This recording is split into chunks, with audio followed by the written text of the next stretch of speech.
just push the mic on my face. And we're live once again. Welcome to a collection of blueprint. What do you think about the name? I like it. It's pretty good. Fucking asshole. He was actually helping me to choose it. He can't say it. He doesn't like it anymore. Fuck. Anyway, welcome to a collection of blueprint. Now we chose the name. We can change it with your very truly Chris and with this Latvian person, Renars. And today we have a special guest, Mr. Carlos Grider. Now, Carlos is a very good friend. He's a very smart person. He's an ex-Marine. And he's one of the few digital nomads who actually make money, but till this day, I haven't understood what the fuck he does for a living. Hey, Carlos, how are you, buddy? Still not going to find out. First of all, thank you so much for joining us. Thanks. It's been a while. We've been hackling you. Come on, we need to get you on a podcast. So finally you're here. So also we know Carlos is an amazing guy on surfboard. I thought you were like amazing writer. He can spell his own name. Sometimes. Not the calligrapher. Is that the word? Calligrapher. Yeah. He's not the best one. He just types on his laptop. Then obviously he's part of Comedy Bali here. So Comedy Club Comedy Bali here. Yeah. Thank you. That was a great new name. Bali Comedy Club. Bali Comedy Club. There you go. And so can we start, Carlos, with you just giving us a little introduction about you, who you are, where you're from, how did you get here? Damn. All right. How I got here. And Bali. you thought we're not prepared. Yeah. Bali. I got here by plane. It was pretty good before Corona. Now, let me see. Where do we start? You want like 30s, 20s, 10s? All of it. All of it? All right. All of it. In under 45 seconds. In under 45 seconds. So, graduated high school, joined the Marine Corps, did about 7 years in the Marine Corps, 6 tours of the Middle East, came back, went to grad school because I did college while I was in the military, also studied a couple languages. Grad school, turned into a management consultant, got sick of the corporate life, wandered around for a year, went back, took a job, left on day one, came back to volunteer with some refugees, found out about Bali, decided to come here and surf. Got stuck for Corona, now I'm here. I should just do a boombox in the background. This guy just rapped his life. What? What are you looking at me? I think that was 45 seconds. Did I make it? That was less than 45 seconds. That was amazing. Really That was good. amazing. So let's start with the beginning. Marine life. Mm-hmm. I'm Italian. This guy is Russian or similar. We don't know that much about what military life entails. Of course, it's a big part of many Americans because you invade pretty much every country. So you said you did 6 tours. Yeah.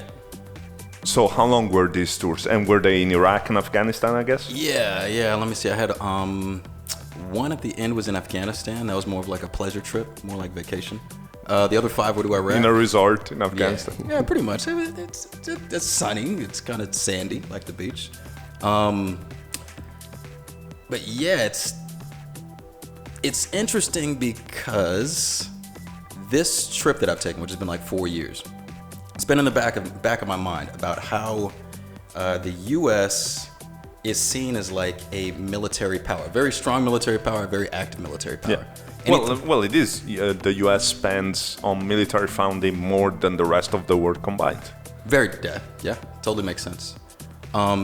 So I started this trip with almost, I wouldn't say a sense of guilt, a question. Okay. How much does what the U.S. does, U.S. foreign policy, U.S. military policy, affect other people's lives? So I said the last part, I went and volunteered with refugees. Are you guys familiar with the Lesbos in Greece? Lesbos.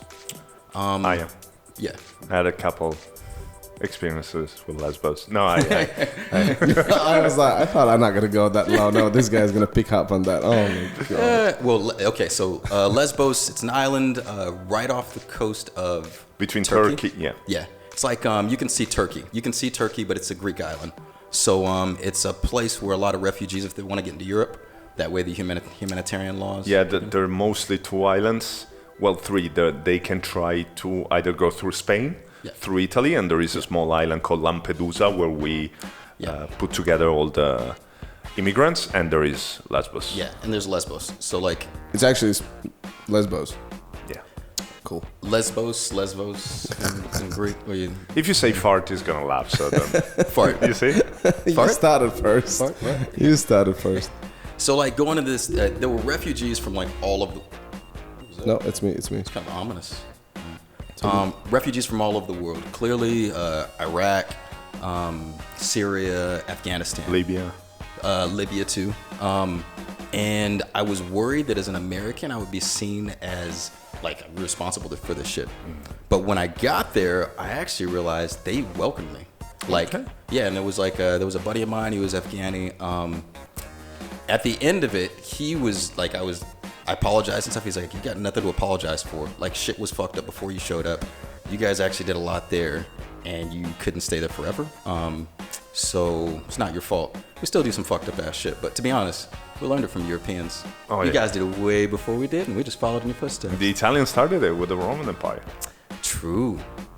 But so when you decided to finish with the Marine Corps, yeah. So basically, and you started this journey that brought you at the end in Bali. So at the end of these, how many years with the Marine Corps? 7 years, you said. Let's say on and off working about a decade. You were feeling guilty because of the propaganda. Why did you have this feeling of guilt, and how much it changed from day one as a young person? You were probably in your 18, 19. Yeah, when I joined, I didn't know where Iraq was exactly. on the map. Yeah. You were like, USA, and all the shit you've been through. What made you change perspective? So I didn't feel guilty for anything that I had done. I had questions of like the U.S. as a whole, because U.S. foreign policy is like far-reaching. I mean, whether it's like you're talking about Eastern Europe and setting up missile sites, or you're talking about the drug war, it's stretched and fucked up a lot of lives. So I was wondering if this perception I'd had, because up until the point that I left the Marine Corps, I'd only been outside of the U.S. for a non-combat deployment once. So the only view of Americans I had was as an American inside of America. So I had the questions of like, okay, drug war, okay, yeah, obviously Libya, okay, Iraq, okay, Syria. Did we screw up that? Me and my buddy screw up that many lives? But the more that I traveled, the more that I realized that, like, yeah, there's some stuff we could have done better. There's a lot of stuff we could have done better. There's a lot of stuff that we could have not done, and the world would be just fine. But it's no more fucked up than it was before the U.S. started doing that stuff. And I realized that at the end of the day, just like you're not responsible for Italy, he's not responsible for Lithuania. Of course, I'm not responsible for Lithuania at all. Or Latvia. Hey. I thought you were gonna bite at that. I know, but it's just a shit dig, man, guys. I was wondering, why did you make your choice about joining the military? Well, I'll answer that, but it boils down to this. At the end of the day, I can't take responsibility for the actions of my country anymore. Of course not. Of course not. I know what I did. I take responsibility for what I did, the victories, the failures, and from here on out, I mean, my time in the military has empowered me with knowledge, resources, money. I can use what I gained from the military for whatever cause I want. So with that, I have like no guilt, and I'm like on a different mission now. But would you do it again? Fuck yeah. I'd probably do it longer. Okay. Yeah. So yeah, answering the question Renars asked you. How you decided to join it? What happened? Did you see someone doing it? Did you like? So I realized that I wanted to do something. I was like angsty, angry, young male, like most of us are at like 16, 17. I got accepted to university, but I realized my family wasn't going to be able to pay for it. Right. I saw what debt does to people, so I realized I needed to... Which is fucked up in the US, that you have to pay hundreds of thousands of dollars to get educated. For the next 20 years. That's so dumb. That is ridiculous. Yeah, and you're supposed to make a decision at 18 that affects your whole life in terms of I think studies. education and medical care is like two worst things about America. Yeah. Like insurance, it's just... Absolutely. If people are better educated and healthy, you're going to have a better population, hands down. Yeah, and the craziest thing, like the America is just so developed, it's so rich, like from all perspectives. It makes you question where all the money's going. I mean, not very rich now. They have debt. They have no, but tons of debt. that's not completely true, because on average they're doing very well, but there's a lot of American under the poverty line. Yeah, there are. Yeah. Because never seen so many homeless people in my life. When I lived in LA, it's just people sleeping in the parks, like hundreds of them. Whereas here you don't see it. And that's the difference. Like in Europe, for example, I talk about my country. In Italy, we have a lot of homeless people, which is mostly the immigrants that come from Libya, that come from war countries that try to better their life. They come to Italy, of course, they have nothing. They sleep on the street, and well, now with COVID, many people lost their jobs, so it got worse. But in America, it's the Americans that are homeless. Yeah.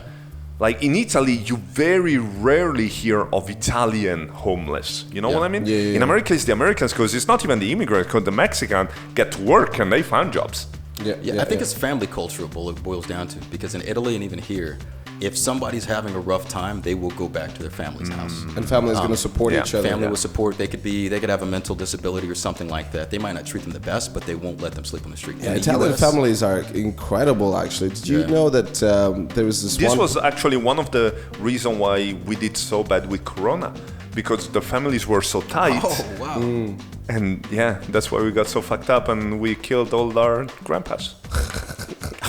Because we love each other. No, it's true. Yeah. Like the worst thing, and sorry, then I'll. No, that's all right. That's right. So, Italy was after China. At the beginning, was the country that got hit the most, and so what happened is that mainly it was the region where Milano is in. Okay. But the region where Milano is in is the region because Milano is the business capital of Italy. So everyone go there to work. Okay, there's the industry there. Of course, there's the fashion industry there, and for example, the stock is in Milan. It's not in Rome. I didn't know that. So what happened is that they said, okay, in 2 weeks we're gonna close the region. We're gonna close all the bars, and we're gonna close. Nobody can go back. Like if you live in Milan, you stay in Milan. Fuck it. And so in those 2 weeks, first of all, everyone went out, and so they spread it between themselves. And the day and 2 days before they were closing the region, everyone went back to their village, where of course their fathers lived with their grandfathers, and they went back home. And so they spread it back home. And that's why we were so fucked up. It's like the drug addicts who the drug addict who overdoses right before they go to rehab. You guys just kind of overdosed on social contact. Exactly. An interesting fact about Italians also, they did a research about who lives the longest, and they found out that Italians. They're called blue zones. Yeah. The two biggest blue zones are one in Okinawa in Japan and one is Sardinia in Italy, where there are the most average people over 100 years old. Oh, right. And actually this is something very coachy, because from that study in Okinawa comes the concept of ikigai, which is the passion, the purpose. Because they studied these people and they say, okay, why do you live that long? Why are you that old? And most of the cases because they don't stop working. They just keep on doing the things they like, and they have a very strong social bond, even between older people. In Italy, you go in bars and you will see at 8 in the morning in the bars old men playing cards, and they've been friends for 50 years. Well, it's the first time when I was in Italy, I saw old people just hanging out outside and throwing the balls. What is the name? Bocce balls? Bocce balls? And then petanque. Also, the other thing what I heard that they did the research in States, they found out which area people live the longest. And it was some old Italian area where there's these like old people still stay together and have the older traditions. And the reason they said, like, because when you get older, you still have family, you have someone to support, you have someone you there don't to talk feel to. useless. Yeah, you have someone to talk to as well, because like when people get into elderly, senior citizen houses and stuff like that, it's crazy. So actually, in the U.S. too, where the Blue Zone was, it's a place called Loma Linda. It's in California. Okay. And they, the community is, it's actually, do you know Mormons? Yeah, of course. Oh yeah. It's a Mormon the first community. time when I started learning American English was from Mormons who lived in Latvia. Really? That's why your English is so good. Those guys are linguists like hell. But yeah, so they live a life where they don't drink alcohol. They don't have any caffeine. They're outside constantly. They play board games all the time. They have lots of kids, and they hang out with each other a lot. So actually, I want to shout out my man Nick. So this was a guy I met in Bali, was an ex-Mormon, and he changed his life. And here in Bali, met another ex-Mormon. They got together and they went back to the States to live together. Oh, that's crazy. And one of my really good buddies who became a good friend, like, so they originally the concept was, so these Mormons approached me and they like saying like, you should come and check out our religion, all that stuff. And then I was like, dude, I'm very shitty Catholic and I'm gonna stay that way. And I mean, I don't go to church at all. But what we could do, you can teach me English and I could teach you Latvian and Russian, because any places they go, be missioners, they learn the language. They have to learn the language. Yeah. And in Latvia, they had to learn two languages, Russian and Latvian, because, you know, that's the population. It's about 40% Russians live in Latvia. So, and we stayed good friends. And afterwards, he went to States. And I kind of didn't see him for a while. And then I see on Facebook that he has a boyfriend and that he got married. And then I was like, so how is the Mormon life going? Yeah, they kicked me out. At least he's happy. But we took a detour. We were talking about the choice of deciding to join the military. Oh, yeah. So from my experience, because I did my 11th grade in the U.S. Yeah. Well, not really in the U.S., in Florida, which is the Floribama. Exactly. Florida man and all things man. crazy happen in Florida in the US. But for example, I was in high school and I joined the JROTC team. Okay. So that's something, for example, that in Europe won't happen. Like that they take you from the high school and they teach you, okay. It was basically training before joining the military. Yeah. And actually from that class, because then I went to the national drill team and it was a great experience for me. When I came back home, I was like, I want to join the military. And my family was like, what the fuck are you talking about? And at the end, Very different in Italy. I already told Carlos how it was in Latvia. I was considering as well. And then I was participating in this kind of for kids extracurriculum, it's like for new cadets, something like that. So they were teaching us how to use guns and all that stuff. And then for one summer they said, oh, you can go for 2 weeks, stay with our army. You know, I was like, oh, fine. So I stayed there, and for 2 weeks we were just learning how to march and all the drills and all that kind of stuff. And I totally changed my mind because the army was just horrible. And the reason for it was because whoever couldn't get to university in Latvia, they would be drafted. They would have to go to do that. So you got like bottom tier and people. And in Latvia, not to get in university, you have to be a fucking idiot. Like I got in university easy. So in the US, it's only a volunteer army, right? Yeah, it's all volunteer. Yeah. So do actually, they call it volunteer or professional? what do you mean? What's the difference between volunteer and professional army? You can volunteer and be a professional. So that's the same thing? Yeah, I think so. Oh, okay. Like in Italy, I was born in 1985. My year was the first year where you didn't have to go. Oh, I thought they still did. They don't do that anymore. No. 1985, you mean? You said 1995. No, 85. Yeah. I fucking wish. You wish. If I would look like this at 25, that would be some serious problem. You got some Benjamin Button shit going. Yeah. So actually, when I initially thought about the Marine Corps, it was because of university. But I already had a scholarship. I was just questioning whether I'd be able to pay for like housing and all that stuff. So I went to a counselor. Like we have counselors at our high school. They're like psychologists and stuff. And we were talking about my decision to either go to university or go in the Marines. And somebody knocked on her door and she left for a second and came back and she was like, the Twin Towers just got hit. Oh, shit. And I was like, what are the Twin Towers? And she explained it to me and she's like, yeah, we're probably going to war. So are you going to do this? And I was like, well, I guess I have a job now. And you didn't know what Twin Towers are? No, I didn't know what the Twin Towers were. No, as like you didn't know that there's this building in New York. Yeah, I didn't know that there are the World Trade cool. Center. Yeah. I was like, what is that? And then she explained it. And she was like, yeah, we're definitely going to war now. And I was like, all right. And then, I Actually, signed a that week later. same year that the Twin Tower fell down was the year that I was in the US on this exchange student. Really? 2 weeks before, I was on top of the fucking Twin Tower. Oh, wow. Yeah. Shit. Of course, my family was terrified because it was an age where there wasn't Skype, there wasn't WhatsApp. I had, those, I would call my mother once a week from a payphone and she sends her son.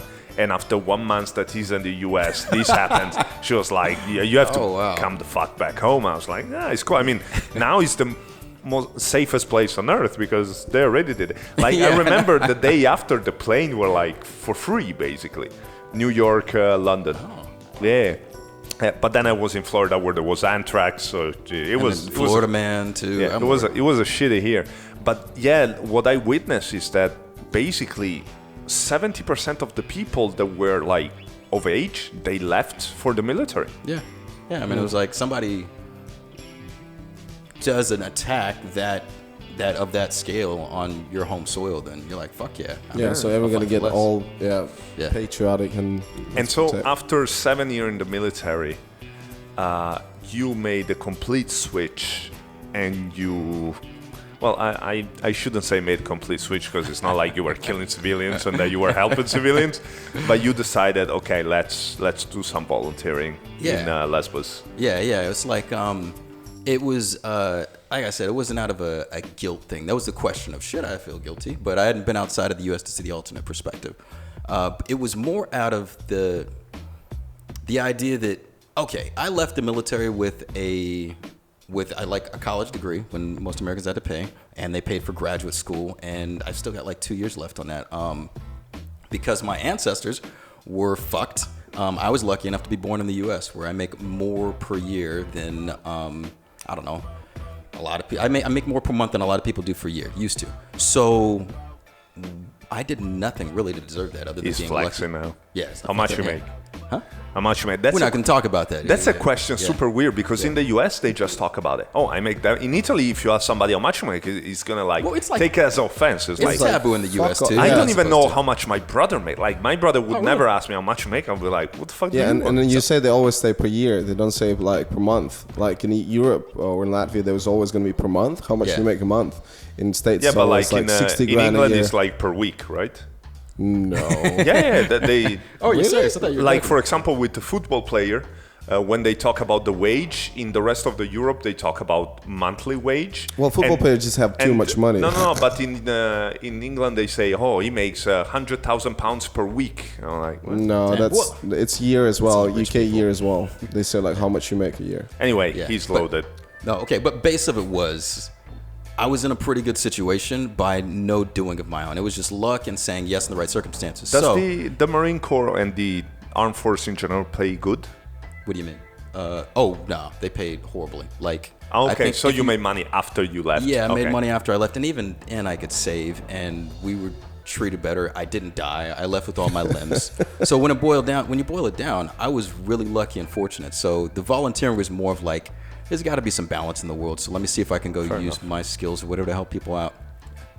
And so basically Lesbos, if I understand correctly and if I know, is an island where basically the Greek government used that island to bring all the immigrants, and then from there they send them around Europe. Yeah, they do. That's the way it's supposed to work. But the reason I picked Lesbos is because it's actually the worst spot in all of Europe for refugees. Because they pretty much get trapped there. The Greek government isn't going to bring people in if they don't have a place to put them and they can't process them. And actually, when I was there, one of the Greek guys that I knew was advising the refugees just stay on the island, because at that point, some of the Greek families were getting like 300 euros a month, like a sustenance paycheck. And the families, the refugees, were getting more than that in the camps. But the downside is it's like fucking hell. Like there's sewage going down the sidewalk. They got these humanitarian tents from the UN that are supposed to fit like 10 people. They'll have 25. How long did you stay there? I was only there for 3 months, but I broke some Greek laws. So I speak Arabic, so I went in, and I'm black, so they assumed I was African. So I just walked in just to see how the camp was, and it was complete fucking shit. So after that, I went and found a medical NGO that I could volunteer for as a translator. And then I would get money from people back home and buy stuff and bring it in and distribute it in the camp. Nice. Which is like very much against the laws, but I got to see that they lived on some fucked circumstances. And they caught you? No. Why? Why do you assume that they caught him? No, but you said you did something like, so 3 months and then you... And then he left. Was that the plan, just 3 months? No, the plan was 2 weeks. I just got there and saw how horrible it was. Shit. Yeah. Oh, okay. Yeah, I'm a smooth criminal. I didn't get caught. Talking about immigrants, someday an immigrant got celebrated and he became the UFC heavyweight champion. What's his name? Francis Ngannou. Yeah. Do you know his story? No. Oh. So it's crazy. So he comes from Cameroon.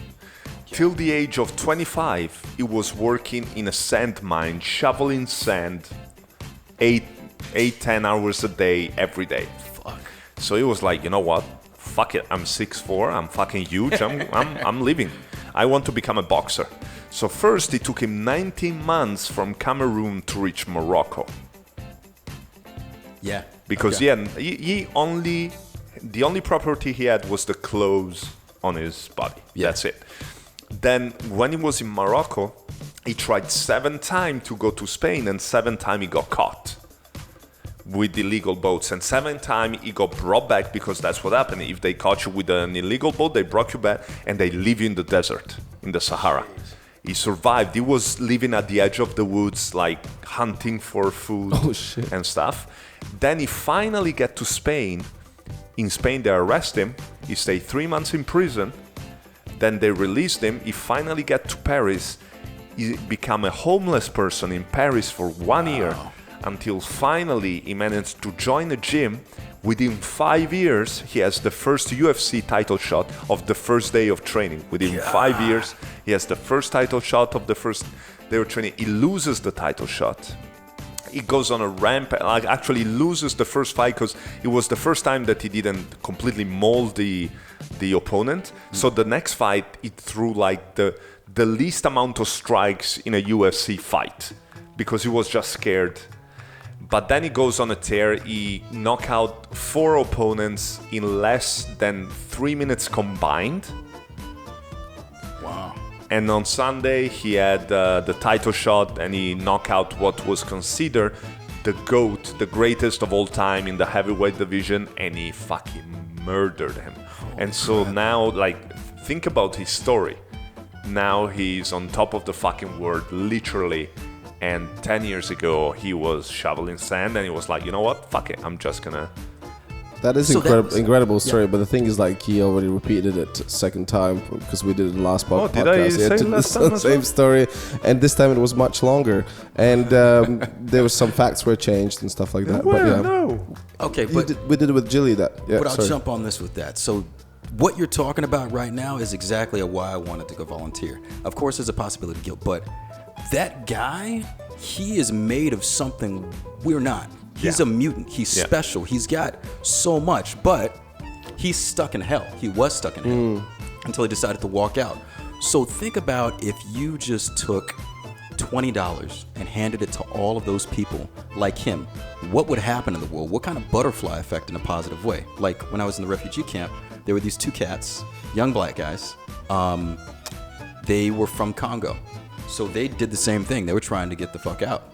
Except they didn't go to Morocco. They walked all the way to Egypt. They walked to Egypt. And then from there, they walked up and around through Syria, and then through Turkey, and then got to Greece. And then I was having a conversation with them, and they were saying they knew they weren't going to make it out, because the Greek government realizes, and all of Europe realizes, any male over 18 or close to 18, they're not going to let them leave. They've got to go back home.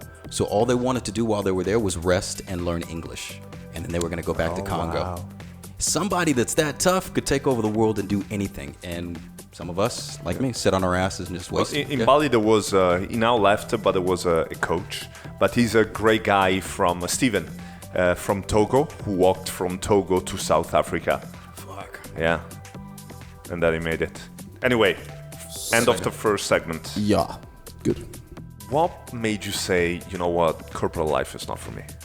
I asked the question of what is it all for? Why am I doing it? Why am I droning away? Do I want a mortgage with 2.5 kids and a dog and a picket fence and a marriage chained down in Dallas, Texas for the next 50 years?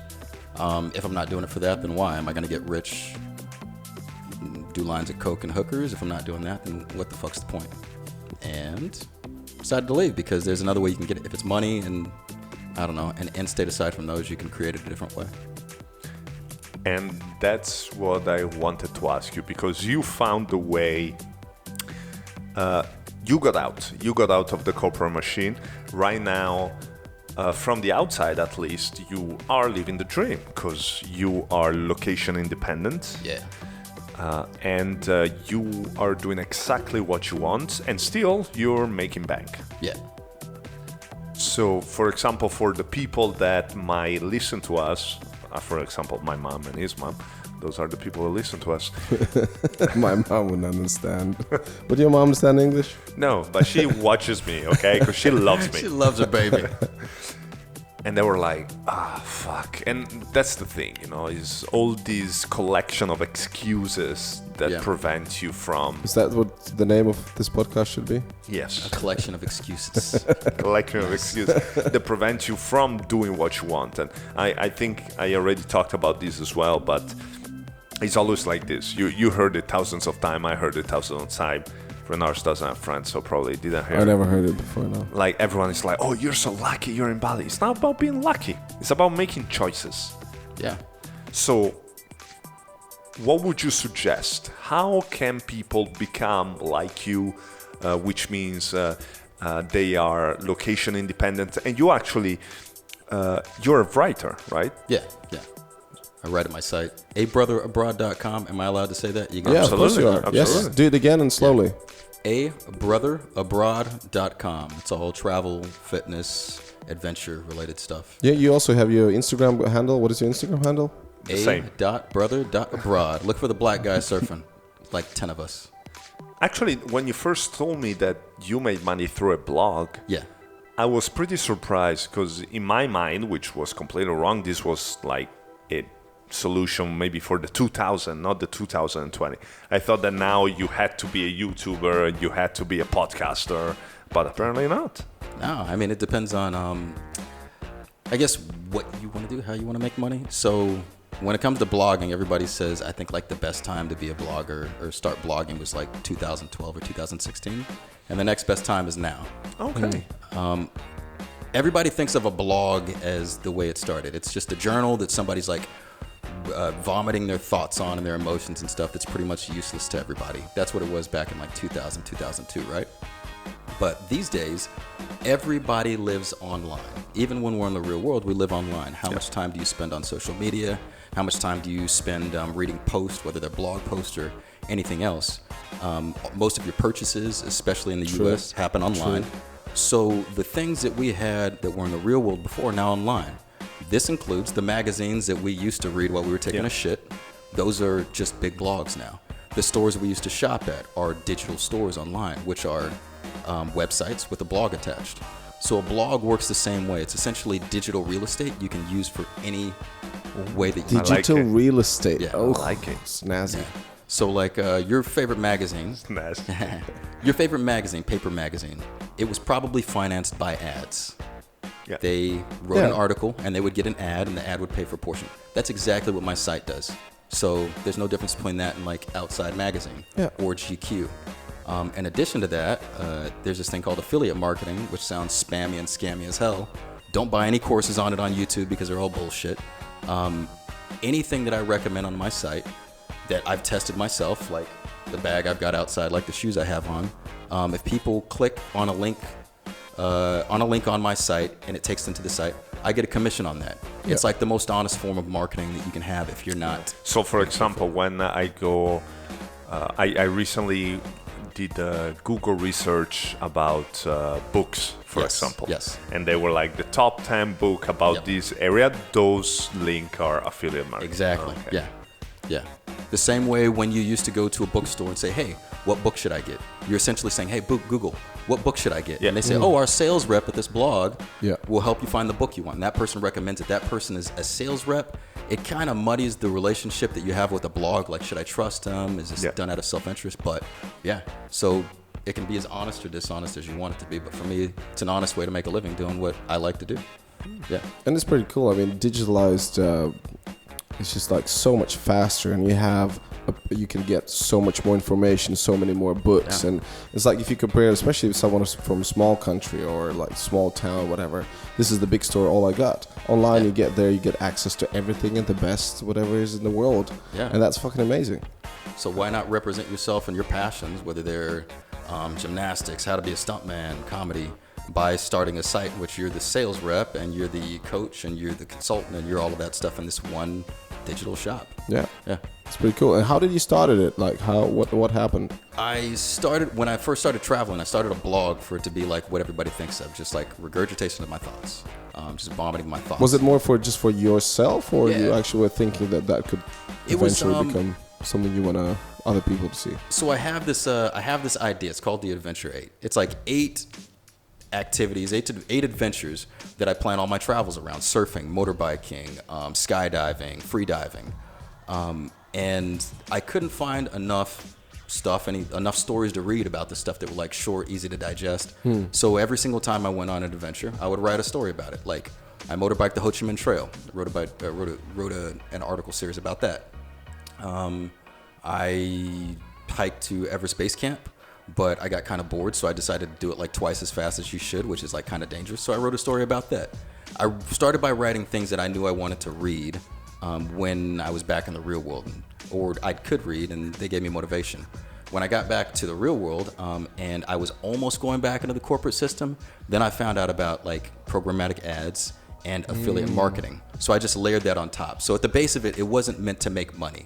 It was a way for me to express my passion, but I got lucky and found a way to layer a monetization scheme on top of that. Which is what you want. Yeah, you want to start with this just purely passion. Then if you can add it, that's great. Ikigai.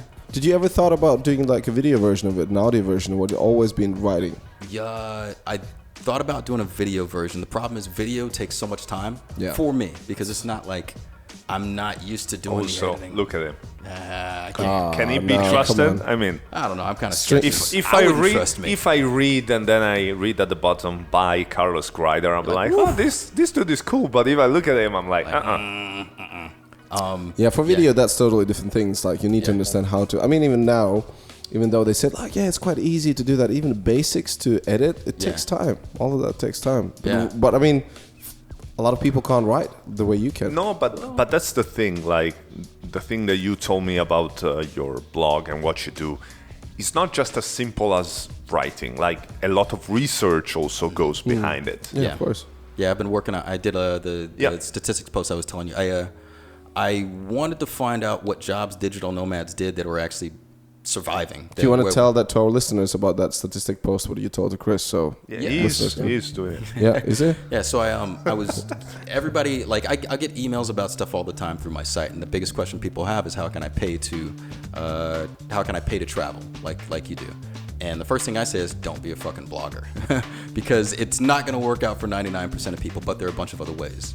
So I polled, I think it got like... That's smart, so he's got no competition. Exactly. You got to keep that shit thin. Military right there. I don't want to work very hard, If you don't have an enemy, you don't have anybody to fight. So I polled like hundreds of nomads. I don't know how many, but there were 4,000 responses and filtered through that that way I could figure out exactly what jobs people do that are surviving on the road, and then on top of that, a bunch of other information. So basically, because he explains like shit, he made this very awesome research about digital nomads. And during this research, actually some very interesting findings came out. So for example, one of the things I was most shocked about your research is the average age of the digital nomad is actually much higher than I thought it was. Yeah. What is it? Average age is 40. Right. For a digital nomad. Middle crisis. Not exactly. It's middle life crisis. Middle age crisis. Yeah. I just said middle crisis. Middle crisis, the middle of the table crisis. The differentiating thing, the question I had, the way I could filter out the useful information from not, was I wanted digital nomads that were actually supporting their lifestyle with what they were doing. Right. You get a lot of people in their 20s that are like, late 20s that are like, oh, I'm a digital nomad. It's like, what do you... Yeah, exactly. So the question... He didn't understand. He looks confused. Because here in Bali, there's a lot of 20-year-olds that say, oh, I'm a digital nomad. Yeah. But then they actually live with mama's money. And that is money. And they make no money whatsoever. Do you have a definition for digital nomad for those who don't know? I'm drinking pure vodka right here. Here, pour this in there. Water it down with some water. Definition of digital nomad for me is anyone who makes money online and uses that location freedom, that time freedom that they have to travel. A friend of mine used to call them digital colonizer. Oh shit. Digital colonizers? Colonizer. No colon. Colonizers. Colon. But it is quite a crazy concept. Like, we wanted to get out of those caves long time ago, and and have our houses and have our comfort. Now it's like, looks like people just travel around and sit in a cave with their laptop and just like, this is fantastic. Well, it's because they're trying to build their hustle to get it. So this is actually another finding from the study. The people that you usually see sitting in co-working spaces, the young ones, late 20s, like exactly what you think, where you're like, those people are failing. Some of them aren't. Actuality, like you said, 40 is the average age. 40% of digital nomads are actually making money are in their 30s, and they're in their late 30s. I noticed with people that were on the road, it was like 20s, late 20s spike, and then it went down through the 30s and came back up in the late 30s, and then it flattens off. So it's almost like people come out, they test it, they can't stay for longer than a year, they go home, and they remember what it was like. They've gotten settled in their career, they've saved some money, they come up with a better scheme, and then they come back out and do the digital nomad thing and just stay forever. Right. And also that at the age after 20, afterwards, that you have like, I have to do something serious with my life. It's like, I need to have settled down and have some family. Yeah. Test it out. I did that. Oh, yes. But you're here now, so it's like, whoop. Yes, you did. That is amazing, man. That is really cool. So what other interesting discoveries you made through this research? For example, the oldest digital nomad was 72. 72. Yeah. Yeah, I chatted virtually with that guy. So he's from the US, his wife was from, I think, Belarus or something. She was of course she was. Yeah, of course she was. She had a heart condition which was going to cost too much to treat in the States. So they went to Belarus and she got to treat it there. And he retired, but he was just bored, so he created his digital hustle. But then he realized he wanted to travel. Like, if they only have a certain amount of time left, like these were his words, if they only have like X number of years left, he doesn't want to spend it just sitting in Belarus, and he doesn't want to be away from his love. So when I talked to him, they were traveling in the Balkans. That's fantastic. 72-year-old digital nomad doing his thing. In UK, I actually bought a little camper van, like with a kitchen and like a little bed thing, like a little setup. And at the time, I had this girlfriend, so we kind of traveled around, and we met a lot people who were like over 60, and they just in their camper van, just camping around. I don't think they were digital nomads. They were not digital nomads. They were hippies. But this is the idea about people like maybe older in age, when they just like, fuck it, I just want to travel and just, enjoy myself. Because that's the thing. Like, for example, I remember when I decided to move to Bali. So I was living the corporate life. I was working for billion-dollar corporations. And when I told my older brother, who is a real estate agent, has his own agency, he makes a lot of money, and he's 15 years older than me. He was like, why are you doing that? You're making a mistake. And I've always been the black sheep in the family, but he was like, I'm making a mistake. I was like, broski. I was like, I don't care. It's just, I don't want to live like this. I'm not enjoying life. And what he told me, he was like, you're not supposed to. I was like, what? My father said exactly the same thing. Yeah, you're not supposed to. You're supposed to work. Do you think I'm happy waking up every day and working the job I do? I'm not fucking happy doing it. I have to do it. You work, then when you'll be 65 and you'll be retired, you can do whatever the fuck. Retarded, exactly. Not retired, retarded. Exactly. Yeah, both maybe. And then when you're retarded, then you can enjoy your life. And then he started saying, because you see, Chris, in life, there are the lions and there are the gazelles. You're either eat or be eaten. I was like, fuck off. What about the monkeys? The monkeys just hanging out in the trees like... Oh, dude, I saw some monkeys. The sloth. I'm a sloth. I'm a slut and a sloth. A sloth. I saw some monkeys a couple of days ago when I was away. Jesus Christ, they're scary as fuck. Do you know that I had a monkey? You had a monkey. Oh man, you had the monkey. What I thought you had a different nickname for your dick. For 4 days. I had a monkey. And I also saw a video just recently. There's a sloth who's sitting in a boat and just playing with water. Did you see saw that? I watched it like 5 times. There's a sloth on the boat. It goes quite fast, and he just plays with water with his claws. So, fun fact about sloth. So, sloth are considered to be the slowest animals. And they're very lazy. They sleep on average 18 hours a day. Oh, shit. And sometimes they die because they live 98% of the time on trees. And sometimes they die because they think that their other arm is a branch. So they hold on their arm and they and they fall down. That is probably the funniest bit so far. I love this. And it's true, by the way. It's true. Normally when people say that funny fact, it's usually not that funny. Yeah, and this is fucking hilarious. And then I could just see them slowly, kind of. Yeah, exactly. Oh, here it is. Okay, now I can let go with the other one. Well, maybe they were hanging and their arm went numb, and so they grabbed their arm and they didn't realize. Or maybe they're just on drugs and we don't realize it. Arm get numb. That's a different story. Anyways. Cool. Okay. What is this? Jiu-jitsu? No, now there's a new segment in our podcast which I just invented. So I can't wait. You can see the fear in in Renard's eyes. Hands up, pants down? Is that the segment? No. Okay. Now you ask a question. I was actually going Broski, to. finally. I didn't know if it was allowed. All right. And also, you know why he actually just invented this? Because last podcast we had Jilly, she asked me a question, not him. And she asked me like 2 questions, and she's like never asked anything to Chris. No. And Chris, No, is like, actually, fuck. I was a great wingman with the last podcast. Oh my god, he tried to pimp me out to this poor girl. It's like, so what need to happen so Renars could take you out? It's like.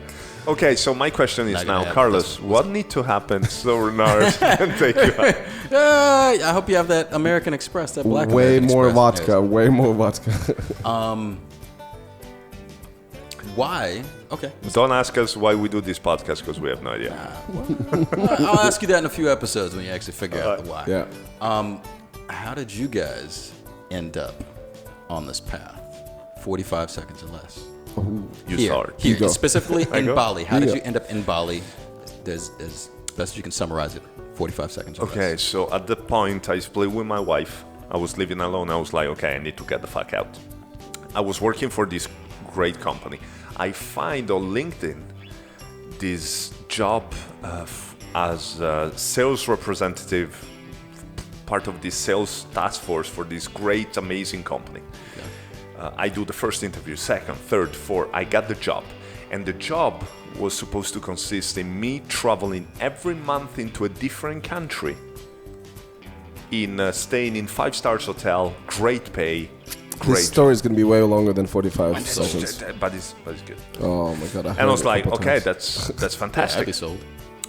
And I was supposed to start in Madrid the first month, then South America for 6 months, and then Pacific Islands. I was like, that's amazing. So I quit my job. I resigned from my rent, from my apartment, and everything. And then 1 month before I was supposed to start, they said, well, you're not going to start in Madrid, you're going to start in Warsaw. I was like, yeah, I don't give a fuck. And then, no, you're not going to start in Warsaw. Actually, we have an office here as well in Milan. You're going to start in Milan. I was like, okay, who gives? Like, I'm a company man, wherever you want to send me. Then I was supposed to start on Monday. On Saturday, the vice president called me and he says, well, you know what? I'm also new here. I started here 2 months ago. This was my idea to create this task force of super sales agents. The CEO turned down my offer, so I don't know what to do with you. I was like, what? I was like, yeah, just be in the office and we'll give you a paycheck and we'll take it from there. I was like, okay. So basically, they also gave me a wrong contract because I have an NDA, so I cannot talk about it that much. But this company is not from Italy. The main base is somewhere in Asia. And so they basically translated an Asian contract to Italian. So it wasn't valid by the Italian laws. Oh, which there are a lot of. Yes. So after a month, they say, well, this was the probation time. Goodbye, fuck off. I was like, no, it doesn't work like that. Because of this law, and this law, you cannot fire me right now. I didn't even start to do my fucking job. And so they were like, yeah, no, I don't know. So they took me again. But at that point, I was without contract. So I worked for another week without contract. And then I called the vice president and said, now what, motherfucker? Let's do like this. You either give me a bag of money and I fuck off into the sunset, or we're going to see each other in court. And they gave me a bag of money. I took a one-way ticket to Bali, and here I am. That's one way to become a nomad. Damn. Yeah. That is a beautiful story. So basically, I worked 1 month, and working 1 month, I received 1 year's salary. Wow. Did the bag of money, did it have like the dollar sign on it? Like No, the euro, because it was. Oh yeah, okay, yeah. Ignorant. Did you try to deposit it in the bank straight away? Okay, for the people who don't know, what Renars is referring to is that here in Bali, there was this news that 2 Balinese people tried to deposit $1.5 million cash of fake money, and of course they got caught. And Something just fell down. Renars got excited about it. So how did you end up in Bali? Oh my God, my story is actually going to be 45 seconds. Wait, hold on. And not how did you end up in Bali? How did you end up on this path? On a path. Just wanted to get out. I think in Latvia, there was this moment when I thought, I was asking this question, is this my life? Is this it? Because I had a really great job in a company called Kraft Foods. We're a huge international company. I was trade marketing coordinator for 3 countries, only age of 24. All my other colleagues were like 35, up to 40, whatever. I was the youngest guy. I had a girlfriend for about 3.5 years. I had my flat. I had also my company as well, open company with 2 other guys. And everything was like kind of going well, but at the same time, it was just like, well, that's about it. So now I should propose my girlfriend and we should get married and live happily ever after. But just my gut was like, no, this is not fucking happening. And as soon as I start asking these questions or doubting, lost my job, lost my business, broke up with my ex, also got my master's degree, which also, and then a friend of mine from nowhere comes in and he says, I found out there's this youth mobility program in Canada. Do you want to go? I was like, fuck yeah. Because the other thing was it was quite tough to get over my ex, and I was kind of struggling, and I was like, I need to change the environment, and this is perfect opportunity. So I went for 2 years, did all sorts of shit, door-to-door sales, whatever. Visa ran out, and then I came back to Latvia thinking, this is it, I'm going to stay. But no, like 2 weeks later, I was like, I can't do this. And I went back to Canada, got to university there, studied, made money as a go-go dancer, as a stripper, because I didn't have visa to work. So I wasn't allowed to work. And then, long story short, I got kicked out of Canada. There's a story. And then I ended up in LA, lived there for like about... So you're saying your whole life story, pretty much. 4 or 5 months. Stay there, again, as a go-go dancer, did all that weird shit. Then moved to Hawaii for a little bit. And then I went to UK about 10 years ago. Worked as a go-go dancer again, worked as a stripper for 2-3 years, and then I became a stuntman. So now that's 6 years being a stunt performer, actor, so working on all that shit. How did you end up in Bali? And then I came for a vacation of 3 weeks to Bali, and it's been 4 months now. Yeah, here I am. This is your Lesbos. Here you go. I think we should finish this segment. Segment number 2 is Boink. Boink. Boink. So now, this is the question that Renars always like to ask our guests. Yes, you go for it this time. No, please. You always laugh when I'm trying to put it in a couple sentences. I love it. Hilarious. One day you'll make it nice. I'll make it. What could you suggest to people who want maybe do something like what you do, but also just what you could suggest for someone who wants to get out of that rat race? Get out of that rat race. Fucking, sorry, nailed it. Let's see. Step 1 would be minimize. Minimize, make very intentional decisions. We all get programmed with so many things that we should do, kind of like your brother said. Your brother was like, you should do X. And we get programmed with that shit. For me, I guess it was, I would have to buy a new car every 3 years. I would have to buy a house. I would have to buy, I had a time when I was a management consultant, my boss rode with me in my car. I had a 2003 Toyota 4Runner, same as a Hilux. Love that thing. I used to go camping with it all the time, and my boss rode with me. And he said, okay, well, if you get a promotion, you're gonna need to buy a new car. Are you gonna get a Beamer, or are you gonna get he's asked me if I was gonna get the BMW, or I forgot what the other one everybody was getting at the time. And I was like, I'm not. And he was like, no, you kind of have to, like, you need to keep those appearances up. And wow. Yeah, and I had I think I had a Seiko watch on, and one of my bosses, he was like, if you're gonna be in the boardroom, then you're gonna have to buy a better watch than that. Oh shit. And these are things that I got shitted on, but every single time I thought about it, like, so try to shorten this up. In the U.S., I think the average American buys a new car every 2 or 3 years. If they were to keep that car for whatever it is, 3 or 4 years, they're pretty much saving 30% of the cost they spend on cars over their lifetime, which could be used for something else. And we make decisions like that, as in, I'm going to buy that car, I'm going to buy that suit, I'm going to buy that flight to Cancun or Mallorca. The new iPhone, whatever. Yeah, the opportunity cost. If people start minimizing what they do on a daily basis and very intentionally spending their energy, their time, their money, they'll get so much quality of life in return and start questioning that structure that's baked in that makes them expend stuff. Don't spend anything. Okay, don't buy anything with debt. Credit cards or anything like that. If you can't pay it off by the end of the month, maybe you don't need it. If you're not going to eat for that month, then that's a different case. If that credit card is paying for your food and you're at that point of poverty, then I don't think that's actually a very American thing. I don't think in Europe we have the same culture of that that American people have. As it like keeping up with appearances? No. Keep it up for fuck yeah. Like, I come from Milano. If you didn't have Prada shoes on, people were looking at you like, "What's wrong with you?" Yeah. But I think I'm talking about credit card and having debts with banks. But the reason why the credit cards get in that situation, where you get in that situation with credit cards, is because you're trying to keep up with appearances. Yes. Yeah. So they spend what they don't have, and that is insane. Like in Americans, it's all about like, so what do you have? What car do you have? Because it's all about that. Yeah. Also, like, what is it? The ring that you give to your fiance should be 3 months of your set. That's fucking stupid. But then we get stuck in it here. Like, if I go to a bar, am I going to get a 20, 35, 30K bentang, which is what, like a €1, a euro and a half? Or am I going to buy that €10 cocktail? I mean, I'm classy, so of course I'm going to get the cocktail.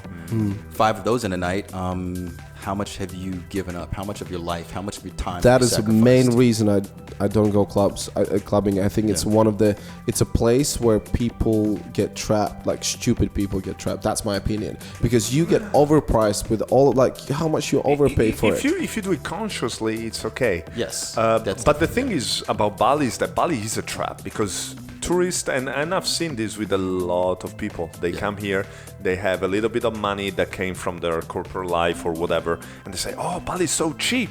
But in Bali, if you get distracted, boom. Yeah. And then also there's other thing, like the bules or the tourists get charged more. Yeah. So you have to learn a little out. Indonesian too, and that'll get you out of the situation. Okay, so wait, hold on, one more. Minimize. Live on what you made last year. The first step of that, most people, if I say, okay, whatever you make this year, the money you make this year, don't spend it. Most people are living paycheck to paycheck, so they can't. But we usually get a raise every year. But if people get into the habit of only living off of the income they made last year, then whatever their raise was this year, they'll save it automatically. And that compounds over 10 years, 5 years, and eventually turns into a whole year's worth of salary. In that case, if you can save a whole year's worth of salary, put it into something very conservative, index funds, FIRE, the financial independence retirement. This is like early. Listening audiobook, Rich Dad, Poor Dad. Sorry, man. It works. If you can put that 1 year's salary in the bank and letting it sit in the bank for a year, you'll make 10% on that in a year. You can use that 10% to do something you want to do, like go travel or whatever, or you can just let it build up. Living on the money that people have made last year is an important thing. And then the last would be whatever the fuck you're passionate about, dig into it beyond that point when people tell you don't do it, don't waste your time into it. Dig in it as far as you can go, and then attempt to make a side hustle out of it. If you don't, then it's giving you a better return on your time in terms of happiness, health, and value than most other things in your life. But if you can turn it to a side hustle, you're so passionate about it that you can work through the times where you don't have money, that you don't have anybody supporting you. Dig into it as far as you can go, and then think about making a little money off. That's what I started to do with comedy, for example. Side hustle. I love that expression, side hustle, because a lot of people think that, oh, now what? So I have to throw everything away, my amazing job, whatever, and then what if this not gonna work? No. So that's what I say to them: do the research. Do your plan first. Then start a little bit. A couple hours a day, couple hours a week, whatever it takes. And the other excuse that everyone says is, oh, I don't have time. You fucking do have time. It's all about priorities. Yeah, sitting on Instagram for hours and shit. If you want it, you have time. I hate those people when they tell me like, oh, I didn't have time to answer your message. Really, you didn't have 30 seconds to answer my fucking message. I chose not to. Exactly, Yeah. which is okay. Yeah. Which is okay. Yeah. I'm not in your... But don't tell me you don't have time. Exactly. I was too busy. I just ignored it. So fuck it. We have the same amount of time that Marcus Aurelius. Like if your Steve mother Jobs would had. say, I'm in a hospital, I had an accident, would you have made time? Exactly. Yes, you would. Yeah. Like I had a friend, I was like, oh yeah, I don't meditate. I don't have time to meditate. I was like, listen, sometimes I do, sometimes I don't. I'm not very strict with it, but that's bullshit. Like you need 5 minutes to meditate. Yeah. Yeah. So you literally don't have 5 minutes? No. Wake 5 minutes earlier. Yeah. Like... What they're saying is they don't. It's not that they don't have 5 minutes. They just wasted all of the other 5 minutes think they have, Yes. and it goes back to living with intention. But that's the thing, that if you make your side hustle your passion, then it's not gonna wait on you. Because the problem is this. The problem is that okay, I work because I used to work 10 hours, 12. Like if I left the office in Italy, it's not 9 to 5. Yeah. In Italy, it's 9 to 6 Oh, usually. shit, really? But I was doing 8 to 7 or 7 to 7. Yeah. And if I would go outside of the office, if I would leave the office before 7 p.m., usually my boss would say, oh, you're doing half a day today? Oh. It couldn't make me stay, but he would pressure me that way.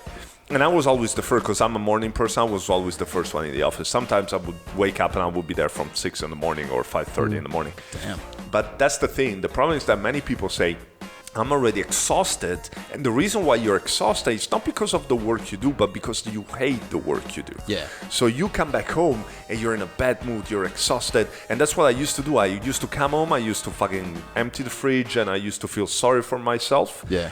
But then, if you think about, oh, now I have to start working on something else as well, which is my side hustle, I'm going to be like, fuck no. But if that is my passion, then it's not going to wait on me. Yeah. And so I'm going to be able to do that. One of the great stories what I have from my experience as a side hustle was emceeing events and parties. Oh, shit. So I had business. I was working for a company Monday to Friday, but Saturday, Sunday, I usually would MC like, I don't know, sport events, Christmas parties, anything.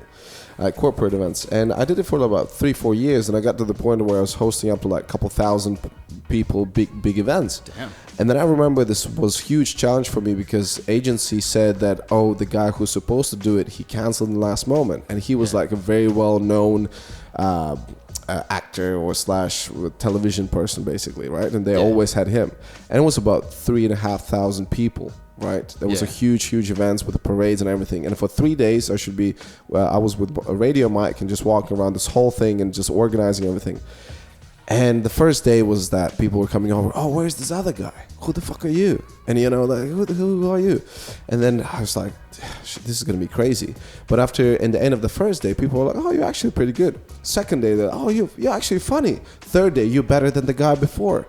And then when I finished this job, I can't imagine how it was. When I finished this job, I got in my car and about to leave, and I had this amazing positive energy and everything. And my manager from the event management, she runs. She's like, "Where are you going?" He's like, "What do you mean? Everything's done. I didn't pay you yet." There was a first time I was like, I don't need your fucking money because this was amazing, you know? And so that's where you start realizing this is the thing you want to do. And that's why I'm not paying Renars for the podcast. There you go. And I'm not paying you for a podcast either. Carlos is paying. Carlos is going to get some money. I paid him vodka. He pays in vodka. People don't drink it, so. Cheers. This is vodka, by the way, people. So optimize, minimize, optimize.